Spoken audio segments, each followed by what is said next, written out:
Do you remember when I first came to London? You have the only two things worth having: looks and youth.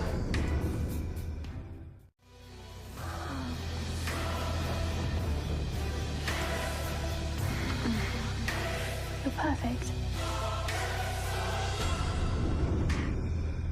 This is not my true face.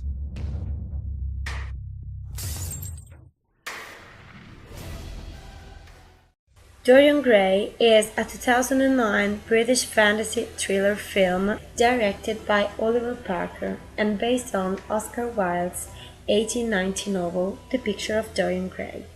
Oscar Wilde was born in Dublin on October 16, 1854. After studying classics at Trinity College in Dublin, he attended Oxford University, where he was influenced by the aesthetic ideas of Walter Pater. He was a dandy of rare elegance. He was targeted by the humor magazine Punch, which ridiculed quirks and attitudes. Oscar Wilde brought the aesthetic doctrine to its extreme consequences, supported the need for the artist to enjoy the absolute freedom. Indeed, he had to be free from all ties with society, from feelings and all belief, because all these things restrict the ability to search for beauty. All of this is found in the beautiful novel The Picture of Dorian Gray. When Dorian Gray arrives in London, he is swept into a social whirlwind by Lord Henry Wotton, who introduces Gray to the hedonistic pleasures of the city. Lord Henry's friend, Basil Hallward, paints a portrait of Gray to capture the full power of his youthful beauty. When the portrait is unveiled, Gray makes a flippant pledge. He would give anything to stay as he is in the picture, even his soul.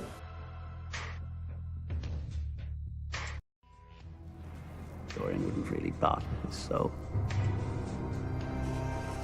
Would you, Dorian? Would you? Yes. Gray meets and falls in love with the young actress Sybil Vane.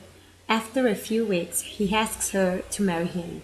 Lord Henry tells Gray that having children is the beginning of the end, and takes Gray to a brothel.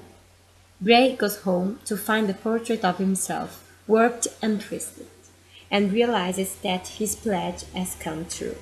While the portrait ages, Dorian's sins are shown on the canvas. The curse of the portrait of Gray begins, leading him to kill Hallward brutally after telling him his secret, and then he dumps his body in the River Thames.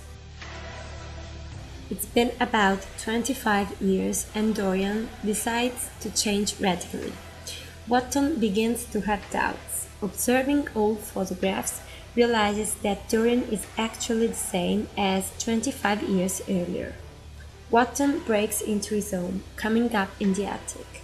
Gray is going to choke Henry, but he manages to escape and discover the picture, remaining shocked. The portrait of Dorian is upset, marked by years of immorality and lust. Henry sets fire to the painting, imprisoning Dorian in the attic in flames. Dorian decides to pierce his painting with a sword. Dying, he becomes the old man that should be. The film ends with the now old Henry, who goes into the cellar and watches the painting return to its original shape.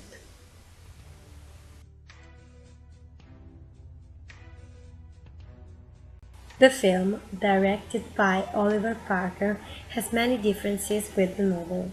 In the book, Dorian has blonde and curly hair and blue eyes. In the film, the actor who plays him has dark hair and brown eyes. In the book, Dorian falls in love with Sybil Vane after seeing her perform in the theater. In the film, Dorian falls in love with Sybil after seeing her at an inn. Also in the book, the picture is never seen in public, unlike the film. There is another very important difference that relates to the death of Basil. In fact, in this book, after being killed by Dorian, he will be left in the attic before being disintegrated by the chemist Alan Campbell. Unlike in the movie, his body will be thrown into the River Thames by Dorian. In conclusion, watching the movie and reading the book allow the viewer or the reader to have a complete view of this masterpiece.